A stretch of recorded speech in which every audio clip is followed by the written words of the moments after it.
सुप्रभात बच्चों, कैसे हैं आप लोग। आशा करती हूँ कि आप सभी बच्चे घर पर स्वस्थ और सुरक्षित होंगे। बच्चों, आज हम हिंदी व्याकरण का पाठ 4 का दूसरा भाग पढ़ेंगे।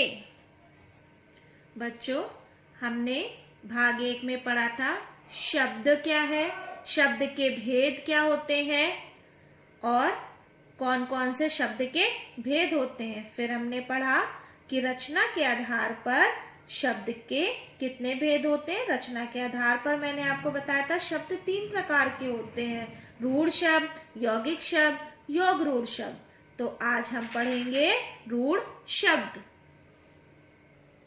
रूढ़ शब्द पहला, जिन शब्दों के टुकड़े टुकड़े मतलब खंड करने पर उनका कोई अर्थ नहीं निकलता, जो परंपरा से किसी विशेष अर्थ के लिए प्रयोग होते हैं, उन्हें रूढ़ शब्द कहते हैं। जैसे घोड़ा, घर, जल, आज आदि। इन शब्दों के इन खंडों का कोई अर्थ नहीं है। जैसे घोड़ा, क्या खंड से बना है ये, किन किन उससे वर्ण से, घोड़ा, घोड़ा।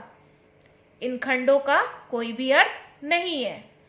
दूसरा है हमारा यौगिक शब्द, जो शब्द 2 या 2 से अधिक शब्दों के मेल से बने हो और जिनके टुकड़े खंड करने पर उन दोनों टुकड़े शब्दों के अर्थ निकलते हो, उन्हें यौगिक शब्द कहते हैं।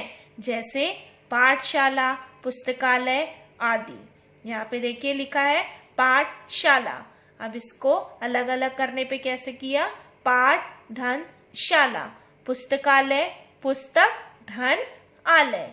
इन शब्दों के दोनों खंड सार्थक हैं, मतलब सही है, अतः ये यौगिक शब्द है। इसी प्रकार राजपुत्र, हिमालय, विद्यार्थी आदि यौगिक शब्द हैं। तीसरा योग रूढ़ शब्द, 2 या 2 से अधिक शब्दों के मेल से बनने वाले ऐसे शब्द जो किसी विशेष अर्थ में रूढ़ हो गए हैं, योग रूढ़ शब्द कहलाते हैं। जैसे पंकज, चारपाई, दशानन आदि। देखिए जैसे पंकज, पंक धन ज, इन दोनों को मिलाने पे बना पंकज। चार पाई, चार धन पाई, इन दोनों को मिलाया क्या बना, चार पाई, 4 पायों वाली। दशानन, 10 धन आनन, मतलब 10 मुख वाला। यहाँ पर पंकज शब्द का अर्थ है कीचड़ में पैदा हुआ।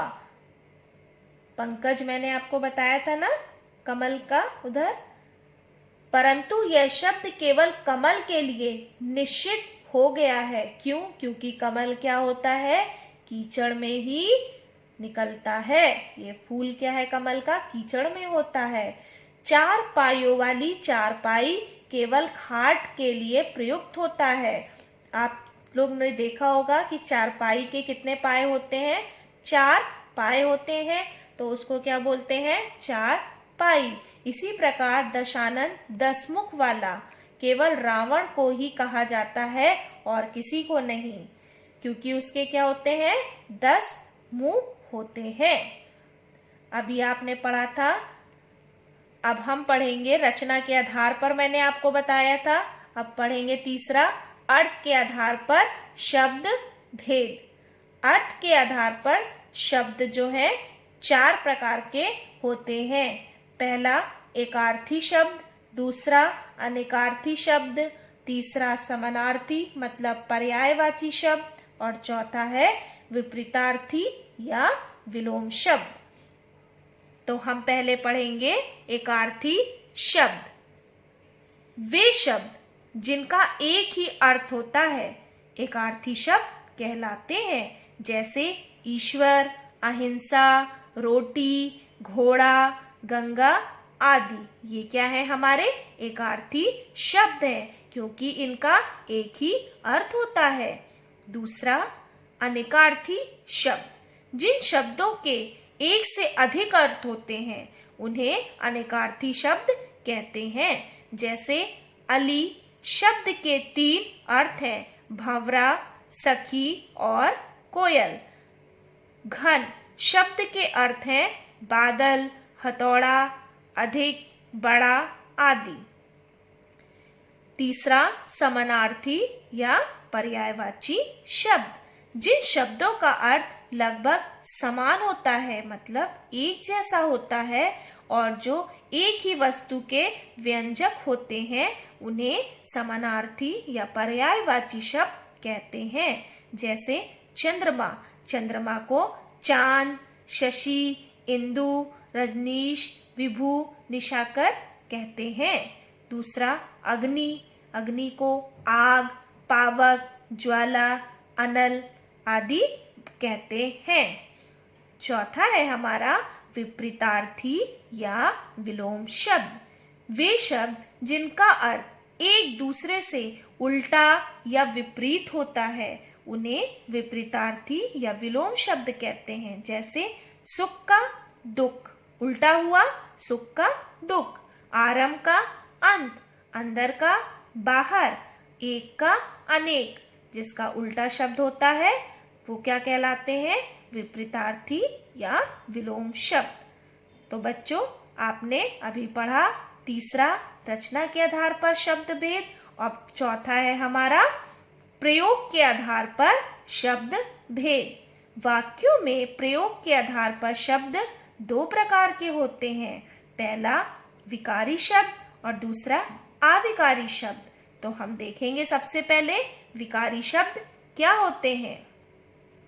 विकारी शब्द लिंग, वचन, कारक आदि के कारण जिन शब्दों का रूप परिवर्तन हो जाता है, मतलब बदल जाता है, वे विकारी शब्द कहलाते हैं। विकारी शब्द 4 प्रकार के होते हैं। कौन कौन से? संज्ञा, सर्वनाम, विशेषण, क्रिया आदि। अब हम दूसरा देखेंगे अविकारी शब्द, वे शब्द जो सदा एक जैसे रहते हैं, मतलब हमेशा एक जैसे रहते हैं, अर्थात जिनमें लिंग, वचन, कारक के कारण कभी कोई विकार या परिवर्तन नहीं आता, वे अविकारी शब्द कहलाते हैं। ये संख्या में 4 होते हैं।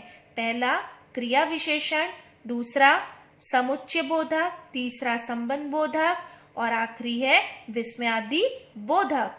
तो बच्चों, हम एक बार फिर से आज के पाठ को, उसकी कुछ प्रमुख बिंदुओं को फिर से दोहराएंगे ताकि आपको आज का पाठ अच्छे से समझ में आ जाए। वर्णों के सार्थक समूह शब्द कहलाते हैं। वाक्य में प्रयुक्त होने पर शब्द पद बन जाते हैं। शब्दों का वर्गीकरण करने के 4 आधार हैं, स्रोत, दूसरा रचना, तीसरा अर्थ और चौथा प्रयोग। स्रोत के आधार पर शब्द के 5 भेद किए जाते हैं। पहला तत्सम, दूसरा तद्भव, तीसरा देशज, चौथा विदेशी और 5वां शंकर।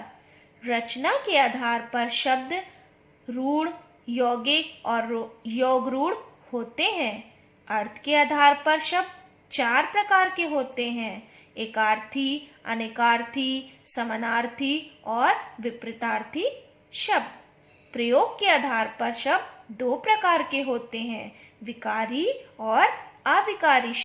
तो बच्चों, आशा करती हूँ कि आपको आज का पाठ 4 शब्द विचार अच्छे से समझ में आ गया होगा।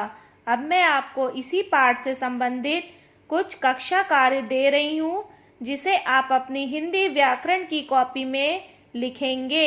धन्यवाद।